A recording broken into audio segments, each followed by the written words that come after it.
આપણી પાસે sandal boot ચપ્પલ બધું જ છે ને દીકરા, ખાલી એકવાર ચેક કરજે, 7 મહિનાના ઘસાઈ ગયેલા ચપલા પહેરે એ મમ્મી છે, અને ઘસાઈ ગયેલો શર્ટ જેને કોલર થી પહેરો છે ને એ બાપ છે.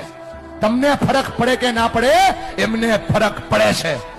જ્યારે તમે ખોટું બોલો છો, જ્યારે તમે તમારી જાતને છેતરો છો, ત્યારે ભણવાના બાના ઉપર તમે બીજા કામ કરો છો ને બેટા, તમને ફરક પડે કે ના પડે, એમને ફરક પડે છે. કેટલો ફરક પડે છે તમને કઈ નથી શકતા, કેમ કે તમે મોટા થઈ ગયા છો બેટા. પણ તમે જયારે કઈ ડિમાન્ડ કરો છો ને, પપ્પા જોઈએ છીએ, તેની પાસે હોય નહીં તો એ દાંત કાઢીને જવાબ દે છે. તમે તો ખાલી માગી લ્યો છો કે ભાઈ પપ્પા જોઈએ છીએ, ત્યારે ખંભા ઉપર હાથ મૂકીને પૂછજો તો ખરા કે પપ્પા હું તો ખાલી માગી લઉં છું, તમે લાવો છો ક્યાંથી? એને બહુ ફરક પડે છે ભાઈ. ફરી કઈ નથી શકતા, તું જુવાન થઈ ગયો ને એટલા માટે. અને જો મારા પર ભરોસો ન હોય, ખાલી આંખોમાં ચેક કરીને કેટલો ફરક પડે છે. આ બાપની આંખમાં